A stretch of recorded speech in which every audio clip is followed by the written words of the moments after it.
kalau ini adalah Amorphophallus peonifilius ya, atau yang biasa disebut sulg.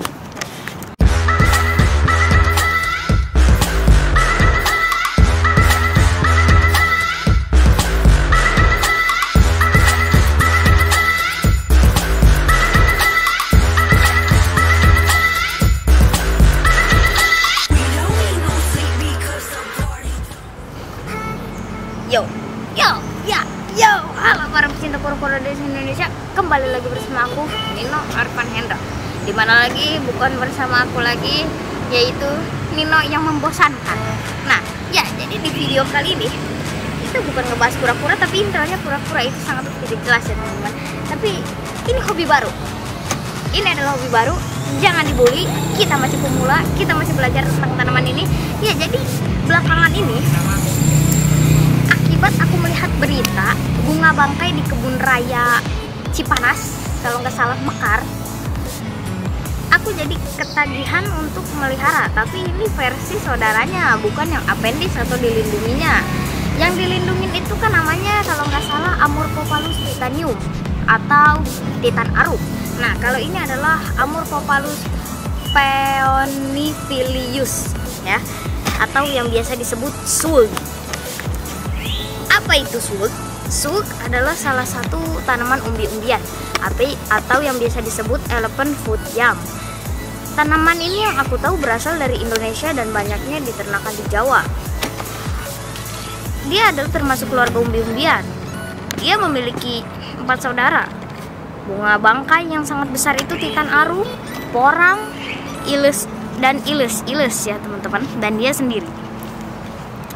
Menurut aku sulg ini yang paling unik karena dia begitu mekar, itu kayak estetiknya teman-teman. Ini estetiknya tuh kayak bagusnya setengah mati kalau udah mekar. Jangan melihat tampilannya bagus tapi aslinya baunya busuk. Tapi jangan menilai hanya dari baunya ya teman-teman, karena segala yang berbau busuk belum tentu memiliki jelek ya. Buktinya ini bunga bagus tapi baunya busuk. Nah, jadi jangan selalu ngejudge ya teman-teman. Nah, ini adalah tanaman sulg yang tadi aku bilang. Jadi pada keluarga Amorphophallus atau sulg dan bunga bangkai ini dia memiliki 3 fase. Masa pertama, masa vegetatif. Apa itu masa vegetatif? Masa vegetatif adalah di mana bunga bangkai atau Amorphophallus peonifilius itu menjadi pohon untuk membesarkan umbi. Aku punya sampel. Nah ya, di sini aku punya sampel teman-teman.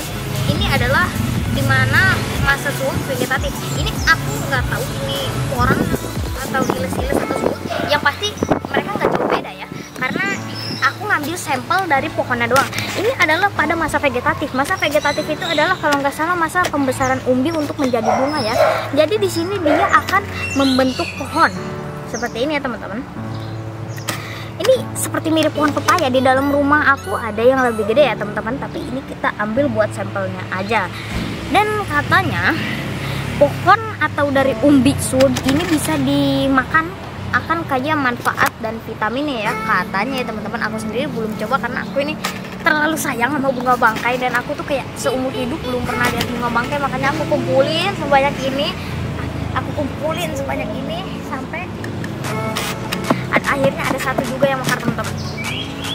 Nah, kita akan membedakan cara membedakan tunas bunga sama tunas pohon teman-teman. Nih guys, tunas pohon itu dia warnanya hijau, tidak ada pink-pink sama sekali, dan dia tuh agak tipis seperti ini ya. Nih, lihat ya, dia hijau dan seperti ini. Sudah terlihat jelas. Kalau mau lihat kecilnya gini deh teman-teman, lihat sini. Nih, takutnya kalian punyanya umbi baby seperti ini. Nih ya, ini tunas bunga, tunas pohon ya. Ini tunas pohon seperti ini. Nah, sementara kalau tunas bunga seperti ini teman-teman. Hujan nek. Hujan. Hujan. Hujan gimana nih? Hujan.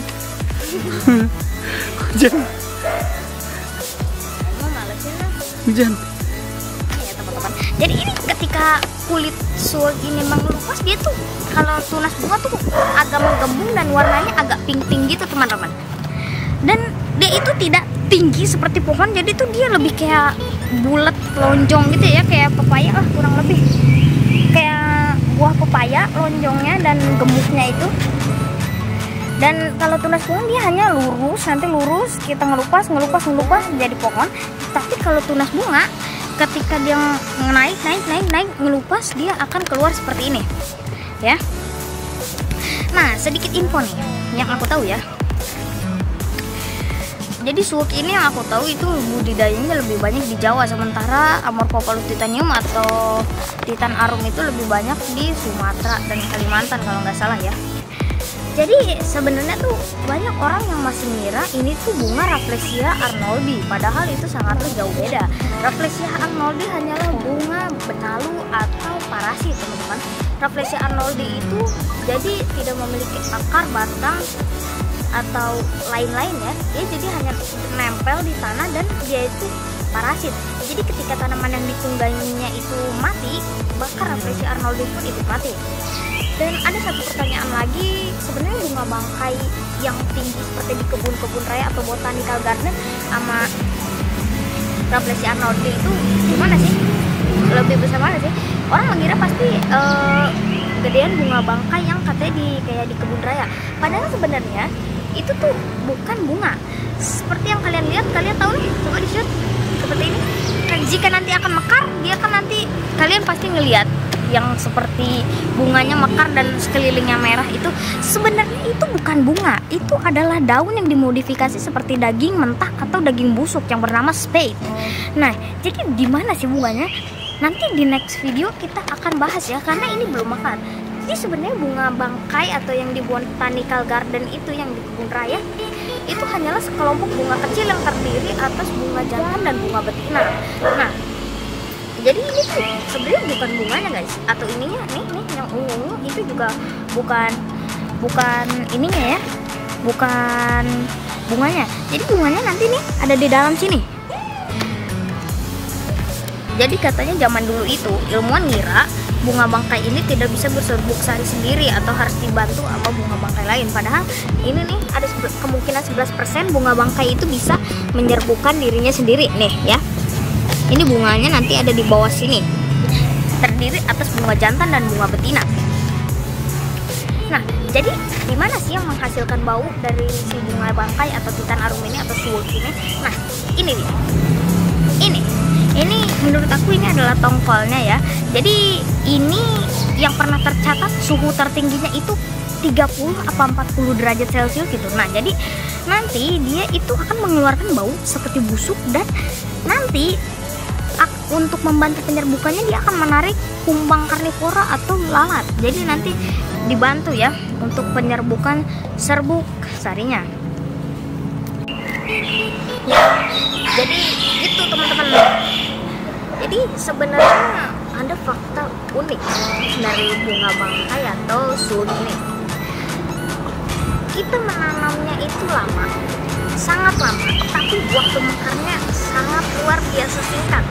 Dia hanya membutuhkan 1 malam untuk mekar, tapi untuk mekar sempurna dari seperti ini, dari dia masih kuncup seperti ini, untuk mekar sempurna itu 1 sampai 2 atau 3 minggu ya teman-teman. Untuk suwuk ya, kalau untuk Amorphophallus titanium atau titan arum aku kurang tahu.